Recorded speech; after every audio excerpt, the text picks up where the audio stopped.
My name is Ian and welcome to my gardening channel, Planted.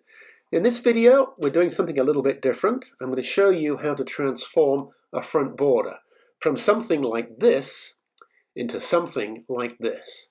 I'm going to show you lots of tips and tricks to ensure that your plants survive.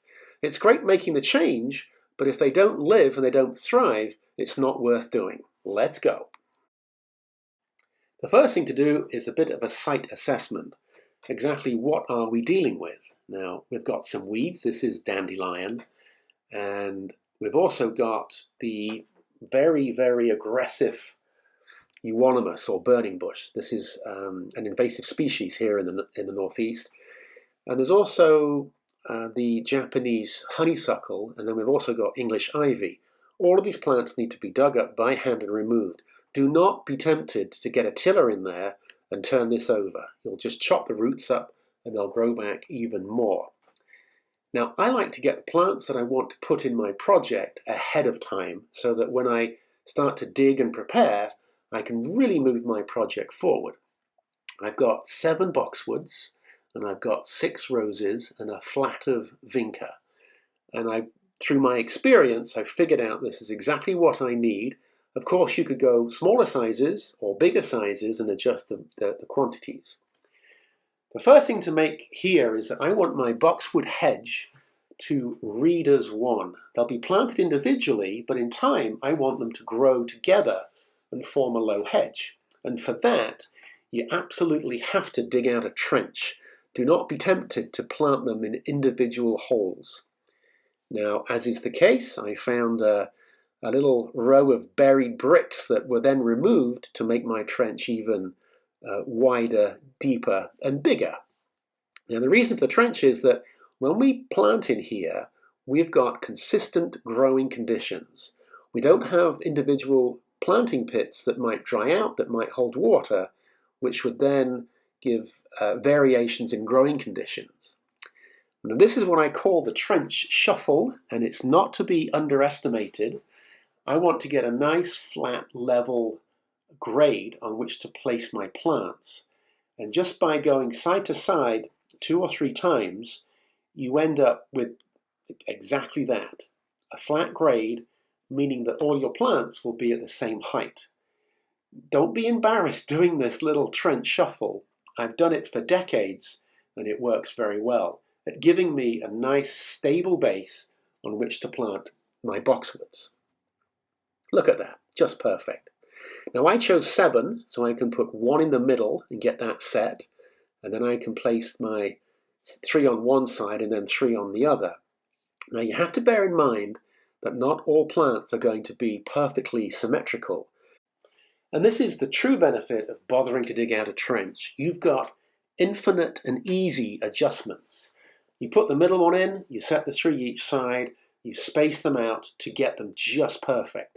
Now, whenever I do a hedge like this and I bother to dig out a trench, I backfill my hedge with half the volume of soil.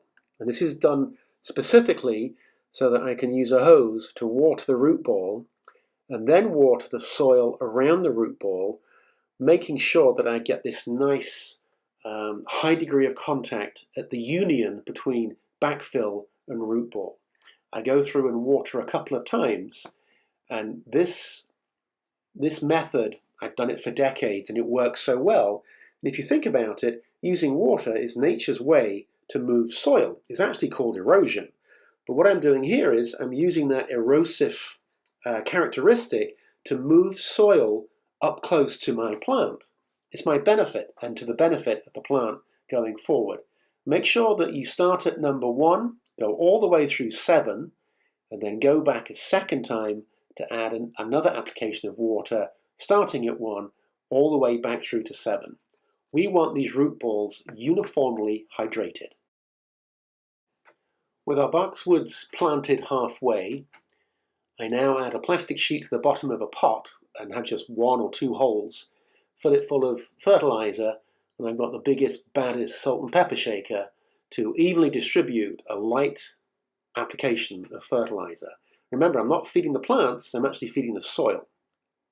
Then I can go back and finish off the boxwood planting. Remember, we planted halfway, added water, added fertilizer, and now the very act of backfilling means that that fertilizer I just added is being mixed in with the soil, and that makes it more accessible for the plant to take up. We don't get a big heavy dose in one location. We don't get a weak dose with no fertilizer whatsoever. I'm always looking at the grade. I want to make sure that I'm not too low, I'm not too high, and spreading it around over an area that we have here. It's amazing how you can get your eye in and end up with exactly what you want. If I find any weeds, I dig them out. I do not want those roots to stay in the area. And now we can start to set out the roses. I've got 3 roses and then a row in front of them with another 3 roses.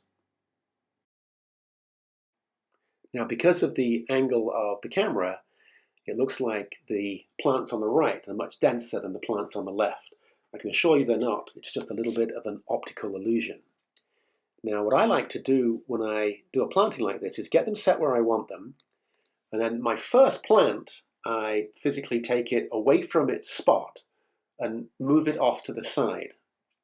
I'm just setting the hole there. There we go. You see it move to the side.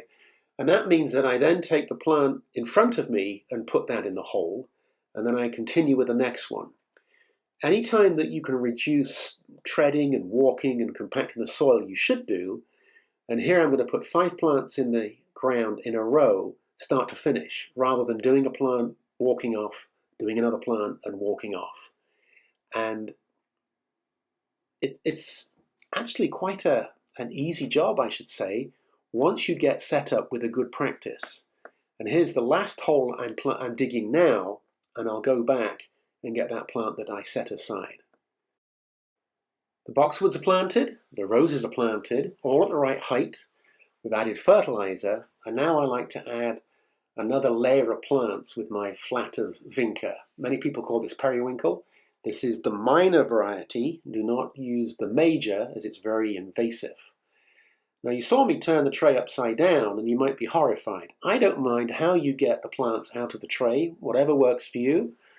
It's not uncommon for some of these trays to have a missing plant, so I just upend the tray and then start to place the plants where I want them, making sure that I've got good spacing, and then I start at one end and work my way back. I'm putting 1 vinca in between each boxwood and then a couple in front of it. If a few fail, it's okay, because there's plenty and I know that they'll all grow and join together. Now, here's a good trick. Do be mindful of making a muddy mess. I'm using the hose here on its angle on a side, and I'm deliberately set the height of our boxwood hedge a little bit lower than the sidewalk so that water will run off towards the hedge. I don't want mulch or dirt washing onto the sidewalk. That doesn't make sense. So here I am now cleaning up the entire site so that that mud doesn't get traipsed around the sidewalk. It is possible that you could go out and buy the plants in the morning and then come back and plant in the afternoon. You may want to break it up over a number of days. Either way, do apply water on a number of occasions. I planted the hedge and watered it. I planted the roses and watered it. It's important that we allow the root balls to become thoroughly hydrated. The last step is to add some mulch. I'm not a fan of mulch. I think it gets overused, but I do like nuggets, which is what I'm going to apply here. These are a little bit coarser than I would typically use, and for this job we used 5 bags, which was the perfect amount.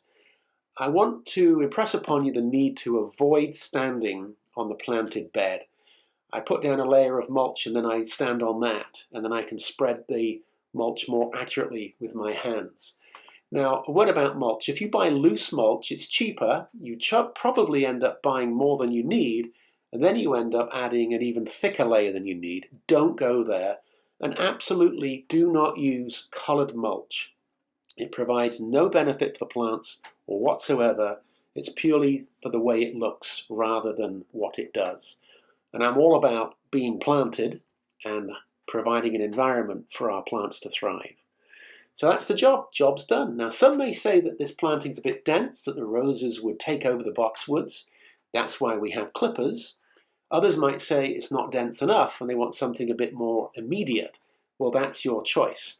Follow these principles and you too could do a front border planting in no time. Bye for now.